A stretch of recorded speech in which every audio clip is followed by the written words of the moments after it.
네, 안녕하세요. 오늘 하루 주식 오아주 여러분, DJ 스보 인사드립니다.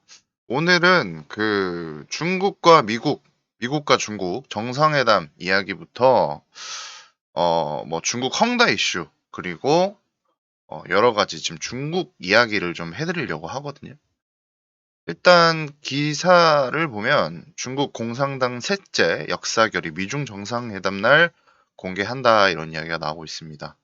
이전 지도자들과는 차별화, 개혁 개방 정책도 비판하고 있다고 하죠. 음, 여기 보시면 건국 이후 당의 약간의 역사 문제에 관한 결의로 덩샤오핑의 개혁 노선을 확고히 하는 마오쩌둥의 최대 실정으로 꼽힌 대약진 운동과 문화 대혁명을 비판했다라고 나오고 있습니다.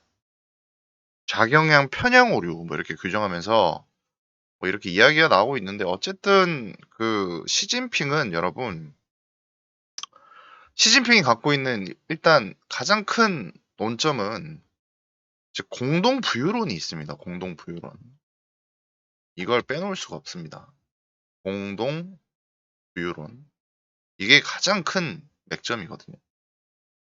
여기에 이런저런 이야기가 나오고 있는데 일단 뭐 미중 정상회담 주요 발언 보시면 대만 독립 시도에 단호히 대처한다.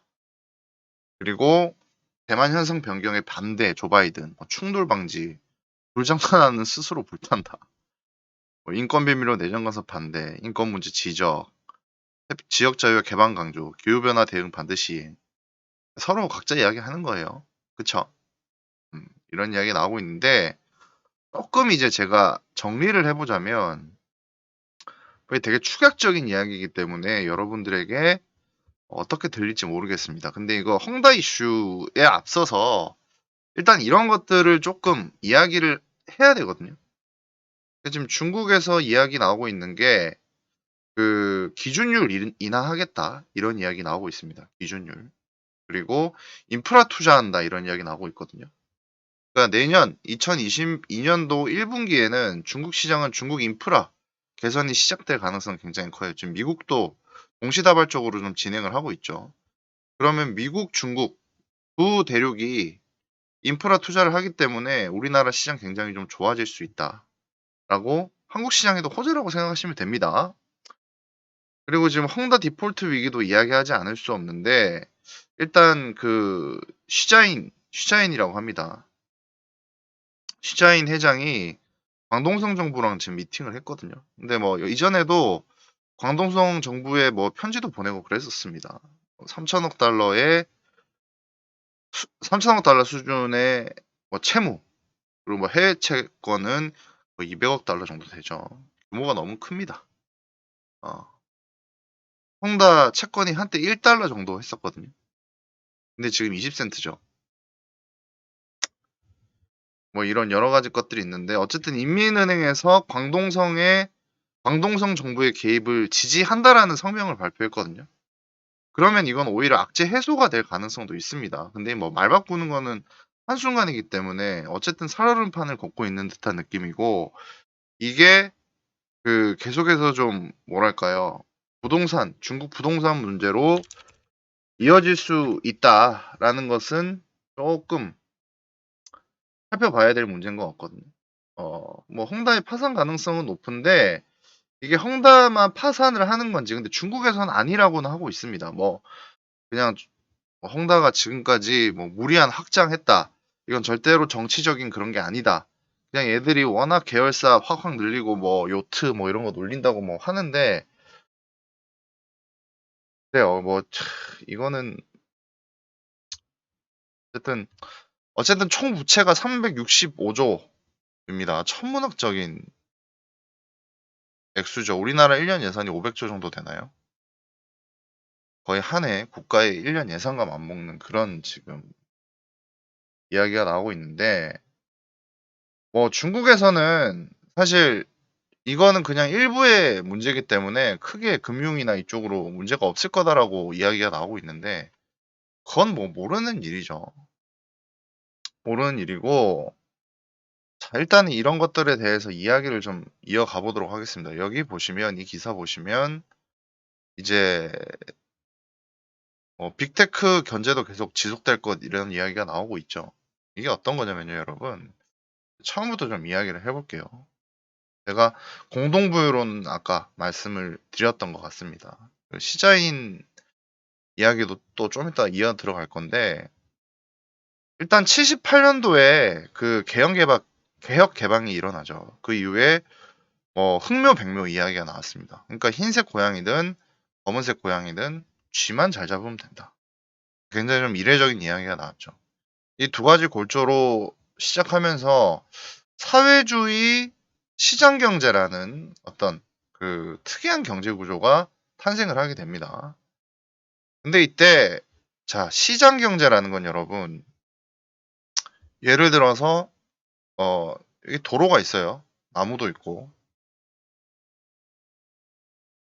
그럼 시장 경제는 이거 누가 더 싸게 잘할 수 있냐? 아니면 뭐 싸게라던가, 아니면 진짜 이거 뭐 좋게 효율적으로 누가 더 잘할 수 있냐? 아니면 뭐 입찰 이런 걸로 해가지고 도로는 누가 깔고 나무는 누가 심고 이런 거죠. 근데 중국은 국유기업 플러스 vs 사기업, 이런 식의 형태가 진행이 됩니다. 그러니까 민간 기업이죠. 그러니까 기업 충돌이 생기거든요. 근데 여러분, 국유기업이 뒤에 뭐가 있어요? 국가가 있죠. 권력을 등에 업고 이 국영기업이 다 휩쓰는 거예요. 음. 그러니까 민간 기업이 경쟁이나 뭐 입찰에서 승리할 가능성이 거의 없었죠. 그러면서 이제 지난 20년 동안 어떤 것만 했냐면, 좀 그 자산 관리만 우리는 하자, 이런 이야기가 나옵니다. 그러니까 돈 빌려주고 이자 받고 뭐 이런 거 제때제때 받을 거 받고 또 빌려주고, 국가가 이런 것만 하자라는 이야기가 나오거든요. 그러면서 뭐 많은 기업들이 탄생을 했는데, 이제 장점인이나 그 후진타오 이쪽에서는 시장 경제 중심으로 좀 돌아갑니다. 그러면서 민영 기업들의 자본가가 나오는데, 뭐 여러분 다들 아시듯이 알리바바라는 기업이 대표적이죠. 마윈입니다. 마윈. 그리고 지금 쉬자인 부동산도 어떻게 보면 마찬가지입니다. 근데 쉬자인이 어떻게 여러분 돈을 벌었냐면요, 부동산으로 시작해 보이긴 한데 실제로 이제 배당을 주면서 금융업으로 돈을 번 사람입니다. 굉장히 똑똑한 사업가죠. 시자인이 지금 배당금으로 받은 것만 해도 홍콩 달러로 6천억 달러인가? 600, 하여튼 우리나라 돈으로 6조 정도 되는 걸로 알고 있습니다. 개인 자산은 굉장히 많아요. 사실 뭐 시자인 입장에서는 기업 문 닫든 열든 별로 상관없습니다. 근데 뭐 대외 내외 이미지 관리를 하는 걸로 전 보이는데, 어쨌든 이야기를 이어나가 볼게요. 일단 대표적인 게 알리바바인데, 근데 여기서 이제 시진핑이 2013년도인가요? 14년도인가요? 이제 권력을 잡으면서 어떤 이야기를 하냐면, 우리 공산당은 좀 더 보수적인 체제로 나가죠. 자산 관리가 아니라 자본 관리를 하겠다. 자본가. 내 스스로가 자본가가 되겠다라고 이야기를 하거든요. 그 말인즉슨 여러분, 사기업들은 대주주가 누구죠? 보통 창업주고 그냥 개인입니다. 어쨌든 개인이 어떤 기업의 대주주죠.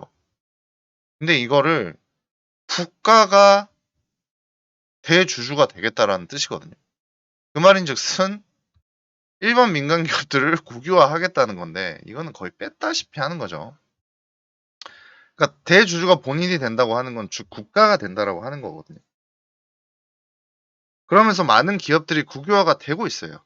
자, 특히 지금 시진핑 정권 들어와서 사람들이 좀 무서워하는 게 뭐 판빈빙 사건도 있었고 사라졌었죠. 마윈도 사라졌었고 뭐 이런 이야기들 많이 나오는데, 그 지금 중국에서 굉장히 규제하는 게 어떤 것들이 있냐면, 일단 엔터테이너들의 그걸 줄이고 있습니다. 그리고 팬클럽 활동 이런 것도 하면 안 됩니다.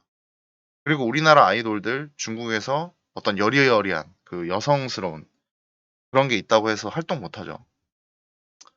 굉장히 그 뭐랄까 획일화 하고 있습니다. 그래야 컨트롤이 잘 되거든요.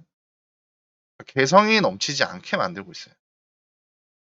어제 그런 일이 벌어지고 있는데, 그러면서 이제 뭐 마윈의 알리바바라던가 디디치싱 이런 것들도 다 국유화가 되고 있습니다. 알리바바는 이미 됐고 디디치 추싱은 저기 북경시 정부가 들어갔죠. 다 지금 시진핑 주석이 원하는 대로 하고 있는데 이 골조에는 아까 말했던 공동 부유가 들어가거든요. 그리고 사교육도 굉장히 양극화의 문제라고 해서 지금 중국에서 사교육에 여러분 돈을 어마어마하게 씁니다. 이런 것들도 많이 줄이고 있어요. 제가 이걸 왜 다 이야기를 하냐. 이번 헝다 사태가 어떻게 될지는 모르겠지만 제가 채권도 많이 떨어져 있다고 했죠. 이거는 지금 국가 주도하에 헝다를 국유화하려는 어떤 움직임일 수도 있습니다, 여러분. 무슨 말인지 아시겠나요? 그러니까 기업을 싸게 들고 오는 거예요. 물론 양아치 짓이죠. 근데 그 그러니까 좀 단순하게 생각을 해보면 이게 뭐 잘하는 건 절대 아닙니다만 어떻게 보면 이걸 우리나라의 관점으로 보면 안 된다는 거거든요. 왜냐하면 중국 정부는 여러분 중국 정부의 룰이 있습니다. 그러니까 민주주의가 있고 사회주의가 있는데 민주주의의 시선으로 보면 당연히 이거는 이상한 거죠. 사회주의의 시선으로 보면 잘하는 걸 수도 있어요. 그러니까 제가 중국 편을 드는 게 아니라 이거의 옳고 그름을 따지자는 건 아니라는 거죠. 근데 이런 일이 벌어지면 만약에 국유화가 되면 우리나라 증시에 미치는 영향은 뭐다? 낮을 수 있다. 그리고 제가 아까 처음 말씀드릴 때 어떤 이야기를 했죠? 인민은행이 강동성 정부의 개입을 지지한다라고 이야기했죠. 그러니까 당 주도로 민간 기업을 좀 어렵게 한 다음에 지분이나 주식을 싸게 갖고 와가지고 다시 정상화 시키는 그런 과정이 가능하다는 거거든요, 중국은. 사실 가봐야 압니다. 내일도 시장이 뭐 당연히 불안정성이 있으니까 하락할 가능성이 있겠죠. 근데 이 헝다 이슈는 뭐 디폴트 금액이 워낙 큽니다만 중국 정부에서 안으려면 그냥 안을 수 있거든요. 안으면 끝이에요. 뭐 해외 채권이 좀 문제긴 한데 그것도 다 할 수 있고 중국이 G2 국가입니다, 여러분. 돈 많아요. 크게 문제될 거 없습니다. 어쨌든 이런 상황이라는 걸 좀 여러분들에게 설명을 해드리고 싶었고 이런 역사적 배경 아래에서 지금 이런 일들은 언제든지 이어질 수 있다. 그래서 어쨌든 빅테크 견제가 지속된다는 건 시진핑이 이런 국유화 작업을 계속해서 진행할 계획이라는 거거든요. 그러니까 여기에서도 뭐 여러 가지 이야기가 나오고 있는데 제가 말했던 내용들도 포함이 돼 있는 게 있고 없는 것들도 있습니다. 어쨌든 이런 과정들이 벌어지고 있는 가운데이기 때문에 지금 뭐 미국과 중국 또 대립각도 세우고 있고 중국 내부적으로 굉장히 국유화 작업이 발빠르게 진행이 되고 있으며 여기 공동부유 나오네요. 어, 이런 규제 강화, 보유세 도입 이런 것들 앞으로도 계속될 것으로 생각이 되면 잘하면 헝다 이슈도 이렇게 싼 가격에 중국 정부 입장에서는 돈 적게 들이고 국유화 시킬 수 있는 또 하나의 수단이 되지 않을까라는 개인적인 상황 예고해 보면서 이야기를 마치도록 하겠습니다. 다들 구독과 좋아요 많이 부탁드리고 질문 있으시면 혹은 제가 말한 것 중에 잘못된 게 있으시면 언제라도 뭐 제가 본 게 잘못될 수 있겠죠, 그죠? 언제든지 이야기 좀 해주시고 여러분들의 관심이 저를 춤추게 합니다. 다들 편안한 일요일 밤 되세요.